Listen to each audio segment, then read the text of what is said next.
Bismillahirrahmanirrahim. Assalamualaikum warahmatullahi wabarakatuh. Alhamdulillahirabbil alamin wassalatu wassalamu ala asyrafil anbiya'i wal mursalin sayyidina Muhammadin wa ala alihi wa sahbihi ajma'in wa man sara ala nahjihi ila yaumiddin wa ba'du. Rabbi syrah li sadri wa yassir li amri wahlul 'uqdatam min lisani yafqahu qawli. Subhanaka la ilma lana illa ma 'allamtana innaka antal alimul hakim. Alhamdulillah, pada video kali ini kita akan melanjutkan kembali pembahasan kita pada pelajaran mantik, yang mana pada video kali ini kita akan melanjutkan bagian yang kedua daripada al-kulliyat al-khams, yaitu tentang nau'. Sebagaimana yang telah kita ketahui bersama bahwa yang pertama yang sudah kita jelaskan di part sebelumnya adalah tentang jins, yang mana jins ini merupakan al-maqul ala kasirin mukhtalifina bil haqiqah fi jawabi ma huwa. Lalu sekarang untuk ta'rif atau definisi daripada nau' sendiri tidak jauh berbeda dengan ta'rif daripada jins, hanya berbeda di satu fasalnya saja, yaitu di sini muttafiqina bil haqiqah. Langsung saja kita mulai. Bismillahirrahmanirrahim. Nau' definisinya adalah huwal maqul ala katsirin muttafiqina bil haqiqah fi jawabi ma huwa. Sebagaimana sudah kita jelaskan bahwa al-maqul ala katsirin ini artinya sesuatu yang diucapkan atas banyak afrod, atau ini adalah nama lain daripada kulli. Kenapa tidak disebut kulli lagi dalam ta'rifnya? Karena supaya tidak terjadi tikror atau pengulangan. Karena di maudhu'nya sendiri di sini sudah tertulis dengan jelas al-kulliyat al-khams. Nah, makanya di ta'rif daripada bagian-bagian yaitu di sini adalah nau', yaitu dikatakan al-maqul ala kasirin, tidak dikatakan al-kulli. Lalu muttafiqina bil haqiqah, afrod yang banyak tadi, muttafiqina bil haqiqah, afrodnya semuanya sama, fi jawabi ma huwa, menjadi jawaban dari pertanyaan ma huwa. Jadi berapa batasan untuk lafaz kulli? Yang pertama adalah dia harus lafaz kulli, atau kita sebut di sini al-maqul ala kasirin. Nah, afrodnya kan di sini banyak. Nah, afrod yang banyak ini bagaimana dia? Muttafiqina bil haqiqah. Hakikatnya semuanya sama, muttafiqina bil haqiqah. Dan nau' ini bisa menjadi jawaban dari pertanyaan ma huwa. Ini sudah jelas ya. Misalkan kita langsung ke contohnya saja untuk lebih memperjelasnya lagi. Misalnya di sini al-insan binisbati li afrodihi. Al-insan binisbati li afrodihi. Ini contoh daripada nau'. Al-insan ini yang pertama dia merupakan lafaz kulli ya. Al-insan ini merupakan lafaz kulli. Kenapa? Karena yasduku mafhumuhu ala katsirin, karena mafhumnya ini cocok untuk banyak afrod. Misalkan Fatimah, kita bisa sebut dia insan ya. Kemudian Muhammad, pakai bahasa Arab, Muhammad, dia juga bisa kita sebut sebagai insan. Kemudian Ahmad juga bisa kita sebut sebagai insan.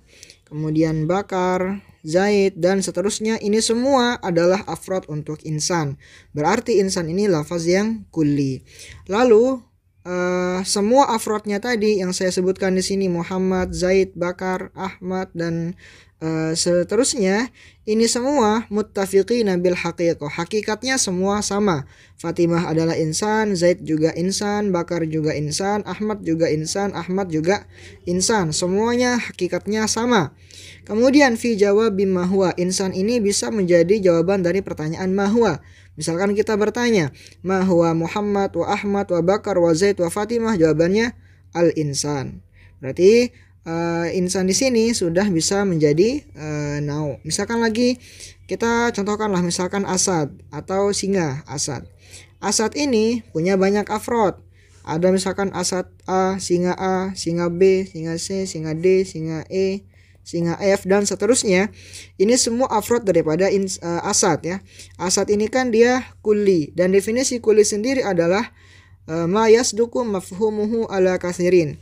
Sesuatu yang mafhumnya itu cocok untuk banyak afrod. Nah, asad ini kita bisa gunakan untuk si A gitu. Asad A ini adalah asad gitu. Asad B ini juga bisa kita sebut sebagai asad. Asad yang C ini juga kita bisa sebut sebagai asad dan seterusnya. Dan semua afrod daripada si asad ini muttafiqin bil haqiqah. Hakikatnya semuanya sama, tidak ada yang berbeda. Beda halnya dengan jins ya yang kemarin kita jelaskan seperti al hayawan. Ini kan adalah jins. Kenapa? Karena afrodnya yaitu ada insan, afrodnya kan kemudian asad dan gozal, kemudian faros. Ini semuanya ya, semuanya baik insan di sini asad, gozal dan faros, semuanya ini hakikatnya berbeda-beda. Insan hakikatnya beda dengan asad, asad beda dengan gozal, gozal dengan faros juga beda dan seterusnya. Makanya hayawan ini adalah jins bukan nau. Sedangkan asad kemudian insan ini dinisbatkan kepada afrodnya adalah nau ya. Nah, seperti itu. Nah, teman-teman di sini cuma segitu pembahasan daripada nau yang merupakan bagian daripada al-kulliyatul khams ya. Nau ini yang perlu kita ketahui hanya ta'rifnya saja, bagaimana cara kita membedakan dia dengan jins dan juga bagaimana cara kita memahami ta'rifnya gitu ya. Untuk muhtarazatu ta'rif sendiri misalkan kita mengatakan al-maqul ala katsirin itu kan lafaz kulli, maka dia mengandung banyak afrod, maka dia mengandung 5. Dia di sini mengandung jins, fasal, nau, jins, nau, fasal, arad khas dan arad am. Lalu ada fasalnya di sini ada muttafiqin bil haqiqah. Muttafiqin bil haqiqah maka dia mengeluarkan jins ya, mengeluarkan jins karena jins itu mukhtalifin bil haqiqah. Kemudian fi jawabi ma huwa ini mengeluarkan semuanya gitu, mengeluarkan semuanya, mengeluarkan fasal karena fasal itu fi jawabi ayyi syai'in huwa fi dzatihi, mengeluarkan arad am karena arad khas karena arad khas itu fi jawabi ayyi syai'in huwa fi aradihi, dan mengeluarkan arad am karena arad am itu la yaqa fil jawabi aslan. Maksudnya begini teman-teman, ini kan nau ya, nau kita tarif dengan al maqul ala katsirin. Kemudian muttafiqin bil haqiqah, kurang satu, muttafiqin bil haqiqah fi jawabi ma huwa. Nah, sampai di sini al-maqul ala katsirin ya. Ini mengandung 5 apa ya kita katakan ya. Di sini terkandung di dalamnya 5 kulli gitu ya. Ada di sini jins, kemudian nau, fasal, arad am dan arad khas. Kemudian muttafiqin bil haqiqah maka dia menyisakan 4 afrod saja. Menyisakan 4 afrod saja dan mengeluarkan jins karena jins itu tidak muttafiqin bil haqiqah melainkan dia mukhtalifin bil haqiqah. Kemudian fi jawabi ma huwa itu dia mengeluarkan 3. Dia mengeluarkan 3-3-nya sehingga tinggal 1 yaitu nau. Nah, ini fungsinya adalah supaya tarif ini, kenapa kita perlu mengeluarkan kandungan-kandungan daripada tarif ini, supaya tarif ini ya al-maqul ala katsir mutafiqin bil haqiqah fi jawabi ma huwa ini benar-benar hanya ditujukan untuk satu afrod saja yaitu nau. Ya, benar-benar untuk satu afrod saja yaitu nau, tidak mengandung yang lainnya, hanya mengandung si mu'arraf saja. Nah, begitu ya. Kita lanjut ya ke nanti kita akan jelaskan poin yang ini. Kalau misalkan masih belum jelas, kita akan jelaskan di ta'rif ya. Insyaallah kita akan menjelaskannya di pembahasan ta'rif supaya tidak terlalu panjang penjelasannya. Jadi ini kita skip ya. Yang penting antum memahami apa itu nau. Nau itu adalah suatu lafaz kulli, kemudian kan kulli itu afrodnya banyak, afrod yang banyak itu muttafiqin bil haqiqah, hakikatnya semuanya sama. Kemudian fi jawabi ma huwa menjadi jawaban dari pertanyaan ma huwa. Nah, di sini kita mengenal ada namanya selain nau ini ya. Kalau nau yang menjadi al-kulliyatul khams itu disebut dengan nau hakiki. Tapi walaupun misalkan tidak disebutkan qaid hakikinya ya, ketika misalkan nanti antum membaca dalam sebuah kitab dikatakan nau wa hadza nau, itu adalah nau yang hakiki yang dimaksud. Yang mana nau yang hakiki inilah yang menjadi madah dalam ta'rif yang merupakan bagian daripada al-kulliyat al-khams. Tetapi ada juga nau' yang lain yang disebut dengan nau' idhafi. Nah, biasanya kalau dalam pembahasannya dia akan disebutkan dengan nau' idhafi ya. Kalau dia memaksudkan nau' idhafi pasti akan disebutkan kata idhafinya. Tapi kalau misalkan dia hanya menyebutkan nau', itu maksudnya pasti nau' hakiki. Nah, itu maksudnya. Nau' idhafi ini apa? Al-maqul ala kasirin al-mundarij tahta jinsin min ghairi wasitoh. Suatu kulli ya, al-maqul ala kasirin, suatu lafaz kulli yang punya banyak afrod, al-mundarij tahta jinsin min ghairi wasitoh, yang berada di bawah jins tanpa wasitoh. Kal insan bil idhafati lil hayawan, kal hayawan bil idhafati ilal jismin nami. Di pohon porpori kita sudah mengetahui bahwa urutannya seperti ini kan. Jauhar, kemudian jisim mutlak, kemudian ada namin, kemudian ada insan. Nah, seperti ini. Nah, maksud daripada nau' idhafi adalah al-kulli atau al-maqul ala kasirin al-mundarij tahta jinsin min ghairi wasitah. Azan. Nah, di sini kan ada pohon perporis ya, ada jauhar, jism, kemudian ada namin, hayawan, dan insan. Di pertemuan sebelumnya kita sudah mengatakan bahwa hayawan ini merupakan jins, namin juga adalah jins, jismun mutlak juga adalah jins, jauhar juga merupakan jins. Lalu pengertian daripada nau' idhafi adalah yang berada di bawah jins tanpa wasitoh atau perantara. Al-mundarij al-maqul ala kasirin al-mundarij tahta jinsin min ghairi wasitoh. Pertama kita lihat insan. Insan ini merupakan al-maqul ala kasirin ya. Kemudian apakah dia berada di bawah jins atau tidak?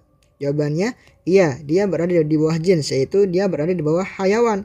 Hayawan ini merupakan jins dan insan ini adalah al-maqul ala kasirin yang mundarij tahta hayawan, yang berada di bawah hayawan ya. Insan ini hayawan ini di atas dan insan ini di bawahnya gitu. Berarti insan ini al-maqul ala kasirin al-mundarij tahta jinsin min ghairi wasitoh. Berarti hayawan ini merupakan nau' idhafi juga ya. Di samping dia juga merupakan nau' hakiki, tapi dia juga merupakan nau' idhafi gitu. Kemudian hayawan ini kan al-maqul ala kasirin ya. Dia merupakan jins dan jins itu adalah al-maqul ala kasirin. Kemudian apakah dia berada di bawah jins hayawan ini? Jawabannya iya. Apa jins yang di atasnya adalah namin. Namin ini merupakan jins ya. Kemudian berarti hayawan ini mundarij tahta jinsin min ghairi wasitoh. Maka hayawan ini merupakan nau' idhafi. Kemudian kita lanjut ke namin. Namin ini apakah dia nau' idhafi? Jawabannya iya. Kenapa nau' idhafi? Karena dia berada di bawah jins. Apa jins yang ada di atasnya adalah jismun mutlak. Jismun mutlak ini merupakan jins dan natik ini merupakan sesuatu yang ada di bawahnya ya. Berarti namin ini merupakan nau'un idhafi. Kenapa? Karena dia mundarij tahta jinsin min ghairi wasitoh. Karena dia berada di bawah jins tanpa wasitoh. Kemudian jismun, apakah dia ini nau'un idhafi? Jawabannya iya. Kenapa? Karena dia berada di bawah jins tanpa wasitoh. Apa jins yang tempat dia berada atau yang di atas dia adalah jauhar ya. Jauhar ini merupakan jins dan yang di bawahnya ini yaitu jismun mutlak adalah nau'un idhafi. Lalu jauhar ini apakah dia nau'un idhafi? Jawabannya tidak. Kenapa tidak? Karena jauhar ini laisa mundarij tahta jins. Dia tidak berada di bawah jins. Nah, begitu. Itu adalah tarif daripada nau' idhafi. Sesuatu yang berada di bawah jins tanpa perantara ya. Itu tarif daripada nau' idhafi. Nah, di sini ada pembagiannya ya. Di sini ada pembagiannya. Jins nau' idhafi ini dia dibagi menjadi 3. Ada yang disebut dengan nau'un alin. Nau' idhafi yang alin. Kemudian ini disebut dengan nau'un idhafi yang mutawasit. Kemudian yang ketiga ini disebut dengan nau'un safil. Disebut dengan nau' safil. Nah, ini saya hapus yang ini sebelah sini. Yang dalam nau' itu tartibnya disebut dengan tartib tanazulian. Tanazulian atau disebut dengan mutanazilah. Mutanazilah. Kenapa mutanazilah? Karena dia ini sistem pengurutannya adalah dari atas ke bawah. Jadi turun gitu ya, dari atas ke bawah. Itu tartib yang digunakan oleh naun idhofi. Dia diurutkan dari atas ke bawah. Kenapa dari atas ke bawah? Karena naun idhofi ini ya, misalkan seperti jismun mutlak, dia menjadi naun idhofi dilihat dari yang di atasnya gitu. Dilihat dari yang di atasnya yaitu jauhar. Dan begitu seterusnya. Namin dia menjadi naun idhofi karena dilihat kepada yang di atasnya yaitu jismun, atau dia yang di atasnya itulah penyebab dia menjadi naun idhofi. Kenapa? Karena kalau tidak ada di atasnya, kalau tidak ada jins di atasnya, maka dia bukan naun idhofi. Seperti jauhar. Jauhar ini dia bukan naun idhofi karena tidak ada jins yang berada di atasnya gitu ya. Berarti kita dapat kesimpulannya adalah kenapa tartibnya tanazulian? Karena tartibnya ini dilihat dia menjadi naun idhofi dilihat dari sesuatu yang ada di atasnya gitu ya. Makanya dia dimulai dari atas terus ke bawah gitu. Nah, di sini yang paling terakhir yaitu insan yang merupakan naun idhofi yang paling bawah, definisinya adalah ma atau ya ma laisa tahtahu nau wa fawqahu anwa. Kalau naun alin kita urutkan di sini ada juga tertulis dengan jelas ya di PDF yang di sebelah kiri. Tarif daripada naun alin adalah ma laisa tahtahu nau wa laisa fawqahu nau wa tahtahu anwa. Nah, di sini ma atau huwal lazi kita boleh gunakan yang mana saja. Huwa atau ma laisa fawqahu nau wa tahtahu anwa. Ini kan jinsun alin. Yang jinsun alin ini tidak ada di atasnya nau, di bawahnya banyak nau. Ya, itu jinsun alin, yaitu di sini adalah jismun mutlak. Kemudian yang kedua disebut dengan naun yang kedua adalah naun mutawassit. Naun mutawassit ini adalah tarifnya ma laisa ma tahtahu nau wa fawqahu nau. Nah, ini tarif daripada nau yang mutawassit. Kemudian yang terakhir yaitu yang ketiga naun safil, tarifnya adalah ma laisa tahtahu nau wa fawqahu anwa. Jadi tarifnya itu dari sini 1, kemudian 2, kemudian 3. Beda halnya dengan jins ya. Kalau jins itu tarifnya dari bawah gitu. Tarifnya dari bawah dan tarifnya disebut dengan tartib yang tasaudian. Tasaudian atau mutasoidah. Mutasoidah. Ini naik itu artinya tasaudian atau mutasoidah. Kenapa? Karena jins ini, misalkan ini kan yang pertama jins adalah hayawan, kemudian namin dengan jins mutlak, kemudian jauhar. Yang disebut dengan jinsun safil adalah hayawan. Kenapa? Karena dia adalah jins yang paling bawah ya. Laisa tahtahu jins wa fauqahu ajnas. Itu kemudian yang jinsun mutawasit adalah ma tahtahu jins wa fauqahu jins. Kemudian jauhar ma laisa fauqahu jins wa tahtahu ajnas. Kenapa di sini di tartibnya jins ya? Di tartibnya jins dia menggunakan tartib tasaudian karena jins ini seperti hayawan ini dia menjadi jins dilihat daripada yang di atasnya. Di bawahnya. Dia menjadi jins karena dilihat daripada yang di bawahnya. Kemudian namin juga menjadi jins dilihat daripada yang di bawahnya. Maksudnya kayak gini teman-teman. Ketika kita mengatakan nau kan begini nih, misalkan jismun mutlak. Jismun mutlak naun idhofi bil idhofati ilal jauhar kan. Dilihat ke atas bil idhofati ilal jauhar. Kemudian namin naun idhofi bil idhofati ila jismin mutlak, ke atas kita lihat. Tapi kalau jins itu ke bawah. Hayawan jinsun qarib bin nisbati lil insan. Namin jinsun qarib bin nisbati lil hayawan, kayak gitu. Jismun mutlak jinsun qarib bin nisbati li namin. Jadi kan kalau yang nau kita lihat ke atas, kalau yang jins kita lihat ke bawah. Misalkan kayak jauhar. Jauhar huwa jinsun qarib bin nisbati li jismun mutlak. Nah, dan seterusnya. Itu kenapa tartibnya pada naun idhofi menggunakan tartib yang tanazulian dari atas ke bawah, lalu di jins dia menggunakan tartib tasaudian dari bawah ke atas ya. Oke, selanjutnya di sini setelah memahami ini, jadi ini adalah pembahasan tambahan ya, biar teman-teman tahu. Ini merupakan pembahasan tambahan dan nau itu yang menjadi bagian daripada al-kulliyatul khams hanya naun hakiki ya, sedangkan naun idhafi tidak ya. Naun hakiki inilah yang menjadi pembahasan dalam al-kulliyat al-khams. Nah, begitu. Sekarang kita masuk ke pembahasan al-juz'i idhafi dan kulli idhafi ya. Juz'i idhafi dan kulli idhafi. Oke, baik. Kita langsung gabung di sini aja ya videonya. Apa yang dimaksud dengan juz'i idhafi? Maaf. Juz'i idhafi dan kulli idhafi.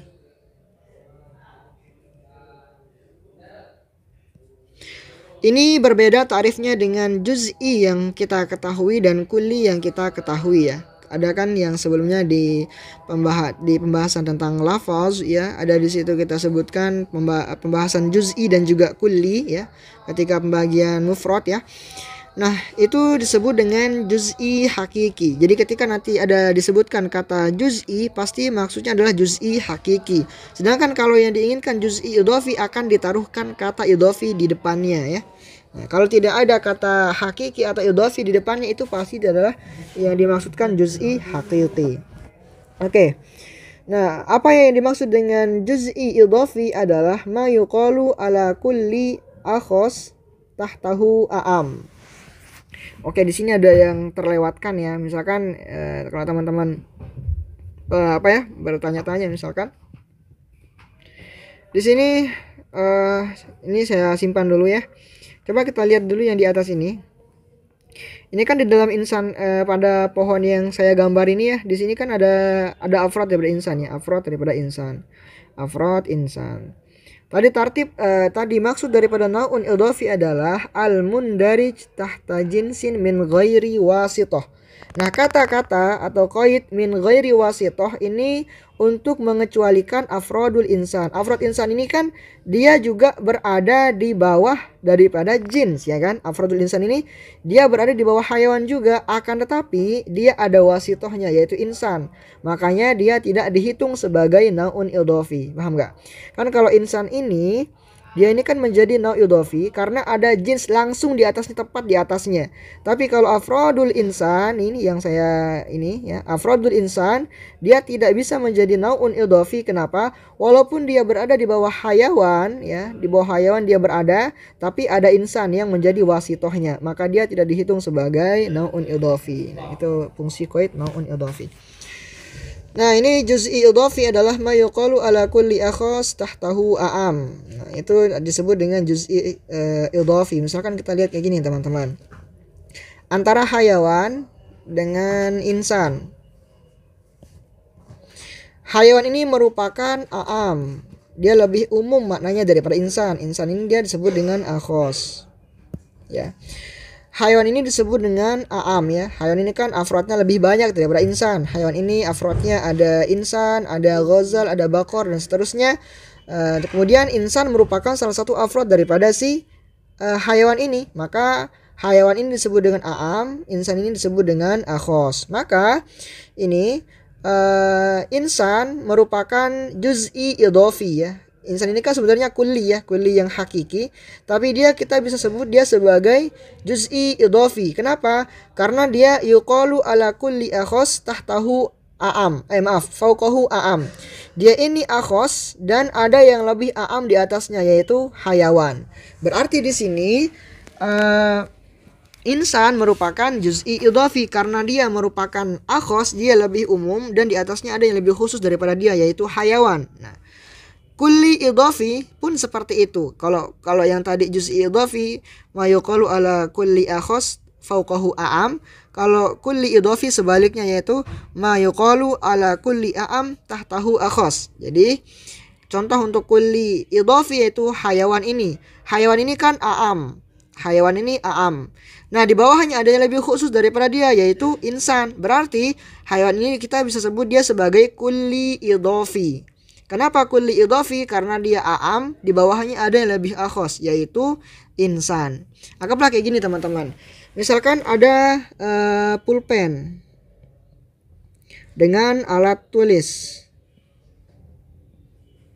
Di antara pulpen dengan alat tulis, mana yang a'am, mana yang akhos? Yang akhos adalah pulpen, ya kan? Yang a'am adalah alat tulis. Berarti di sini kita bisa simpulkan pulpen ini dia merupakan juz'i idhofi. Kenapa? Karena dia akhos, di atasnya ada yang lebih a'am yaitu alat tulis. Kemudian alat tulis ini merupakan kulli idhofi. Kenapa? Karena dia a'am, di bawahnya ada yang akhos daripada dia yaitu pulpen dan sebagainya yang menjadi afrod daripada alat tulis. Nah, ini adalah pengertian daripada juz'i idhofi dan kulli idhofi. Nah, apakah ini kan kulli idhofi ya, ini kan kulli idhofi.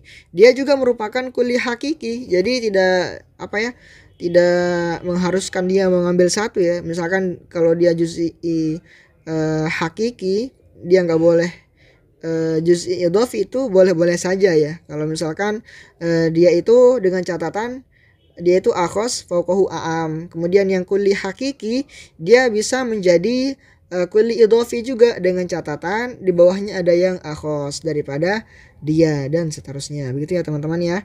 Nah, misalkan kayak gini nih. Misalkan kayak kita buat gambarannya lagi di sini ada jauhar, jismun mutlak, ada namin, kemudian ada hayawan, kemudian ada insan dan afrod daripada insan ini. Coba kita tes ya di sini. Hayawan, apakah dia kulli idhofi? Jawabannya iya, kulli idhofi. Kenapa dia kulli idhofi? Karena dia a'am, tahtahu akhos, yaitu insan. Kemudian namin, apakah dia juz'i idhofi? Jawabannya iya, dia adalah juz'i idhofi. Kenapa dia juz'i idhofi? Karena dia akhos, fauqahu, di atasnya ada yang lebih a'am yaitu jismun mutlak. Nah, seperti itu. Kemudian afrod daripada insan ini, apakah dia juz'i idhofi? Jawabannya iya, dia juz'i idhofi. Kenapa? Karena dia akhos, di atasnya ada yang lebih a'am yaitu insan. Nah, afrod daripada insan ini apakah dia kulli idhofi? Tidak kulli idhofi. Kenapa?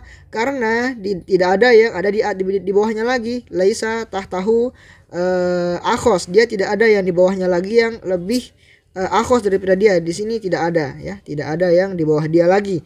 Dia sudah paling bawah, berarti dia sudah tidak bisa menjadi kulli idhofi. Dia bisa menjadi juz'i hakiki dengan juz'i idhofi saja. Seperti itu ya teman-teman.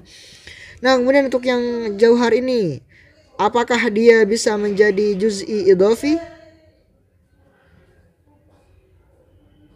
Apakah dia bisa menjadi juz'i idhofi? Jawabannya adalah tidak bisa. Kenapa tidak bisa? Karena dia sudah paling a'am, tidak ada yang akhos lagi daripada dia ya. Tidak ada yang lebih akhos lagi daripada dia. Nah, di sini afrod insan tidak bisa menjadi kulli idhofi karena tidak ada yang lebih akhos daripada dia. Tidak ada yang lebih, iya benar. Kemudian untuk jauhar ini dia tidak bisa menjadi juz'i idhofi ya, tidak bisa menjadi juz'i idhofi karena tidak ada yang lebih a'am lagi daripada dia. Nah, seperti itu. Karena di atasnya sudah tidak ada lagi. Nah, kalau yang selainnya itu bisa. Seperti jismun mutlak, apakah dia bisa menjadi juz'i idhofi? Jawabannya bisa menjadi juz'i idhofi. Kenapa? Karena dia akhos fauqahu a'am. Jismun mutlak, apakah dia bisa menjadi kulli idhofi? Jawabannya bisa. Kenapa? Karena dia a'am tahtahu akhos yaitu namin. Ini tarif daripada nau' idhofi, kemudian juz'i idhofi dan kulli idhofi.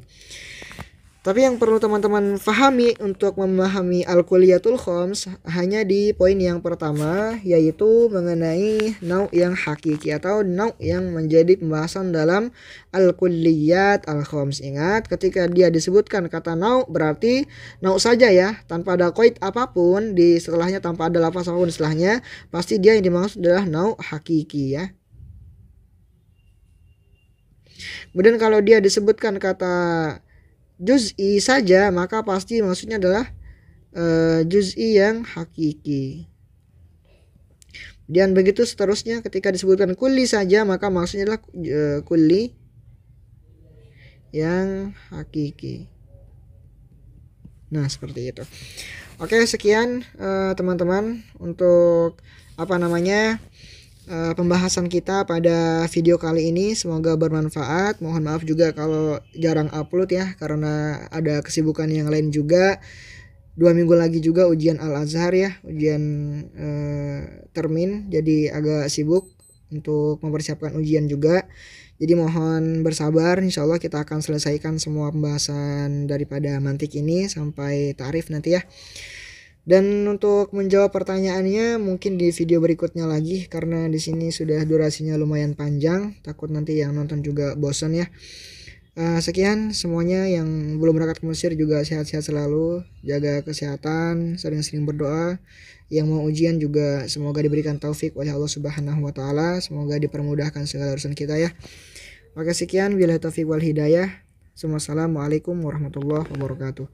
Untuk PDF yang saya baca ini linknya ada di deskripsi, bisa dilihat.